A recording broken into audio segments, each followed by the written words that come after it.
এই ফেস ওয়াশটা দিয়ে আমি মুখটা খুব ভালো করে ক্লিন করে নেব। যে কোনো ফেস ওয়াশ তোমরা ইউজ করতে পারো, এখানে ক্লিন করে নেবে প্রথমে, যে কোনো ফেস প্যাক লাগানোর আগে। প্রথমে ফেস ওয়াশ দিয়ে মুখটা তো ক্লিন করে নিলাম খুব ভালো করে, দেখলে। এবারে আমি এই এক টুকরো টমেটো নিয়েছি, হাফও নিয়ে নিই, হাফের থেকেও কম নিয়েছি। তারপর কিছুটা পরিমাণ চিনি নিয়েছি। এই টমেটোটা চিনির মধ্যে এইভাবে ডিপ করব। ডিপ করে যেটুকু চিনি উঠবে সেটা দিয়ে মুখটাকে ভালো করে রাব করতে হবে। এটা তুমি গায়ে হাত পায়ে ইউজ করতে পারো, অবশ্যই গলায় ঘাড়ে সেখানেও স্ক্রাব করবে, আর গায়ের ময়লাগুলো।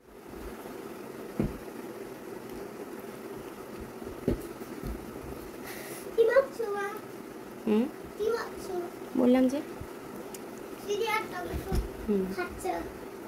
চিনিটা যখন দেখবে মেল্ট হয়ে আসছে তখন আরও একবার ডিপ করে একটা ফেস প্যাক আমি বানিয়ে নিয়েছি এখানে।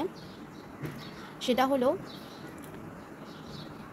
1 চামচ বেসনের মধ্যে একটা থিক পেস্ট বানানোর জন্য যতটা পরিমাণ টক দই লাগবে ততটাই নেবে। এই পেস্টটা কতটা ঘন হয়েছে বা ঠিক হয়েছে দেখো, এই যে একটু ঘন করেই আমি এটা বানিয়েছি, যাতে মুখে একটু পাতলা হলে না মুখে বেশিক্ষণ থাকে না, স্কিন থেকে একদম ঝরে ঝরে পড়ে, সেই জন্য একটু ঘন করে বানিয়েছি।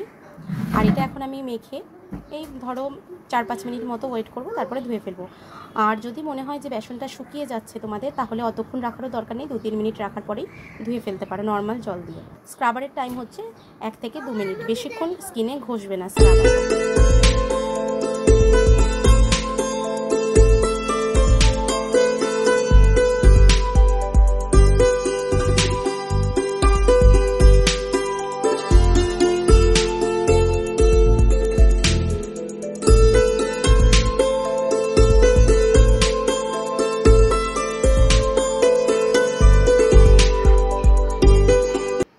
এবারে এই নিভিয়া সফট ময়েশ্চারাইজারটা একটুখানি আঙ্গুলে নিয়ে গোটা মুখে মেখে। আমি স্নান করে চলে এসেছি।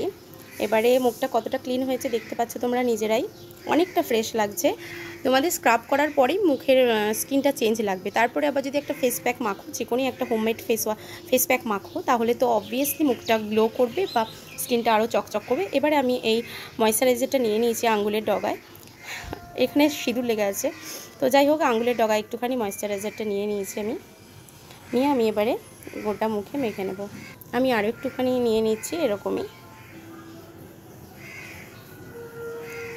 তোমরা চাইলে গলায় ঘাড়ে মাখতে পারো, আমি অ্যাভয়েড করব কারণ আমি ভীষণ পরিমাণ ঘামি।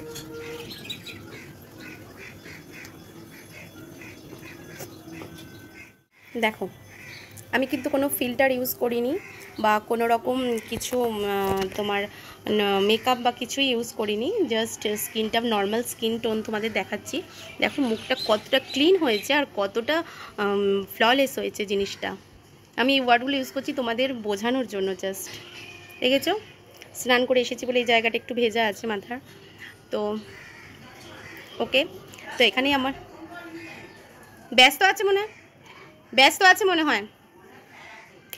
তো আমি এখানেই আমার ভিডিওটা শেষ করলাম। এরকম স্কিন কেয়ারের রুটিন তোমরা যদি আরও পেতে চাও তাহলে আমাকে অবশ্যই কমেন্ট করো। আর আজকের ভিডিওটা কেমন লাগলো আমাকে কমেন্ট করে জানিও। আর ভিডিওটা ভালো লাগলে অবশ্যই অঙ্কিতার ডায়েরি চ্যানেলটা সাবস্ক্রাইব করো, আমাকে এগিয়ে যাওয়ার জন্য, আমাকে আরও উৎসাহ দেওয়ার জন্য, আরও ভালো ভালো ভিডিও করার জন্য। ওকে, টাটা।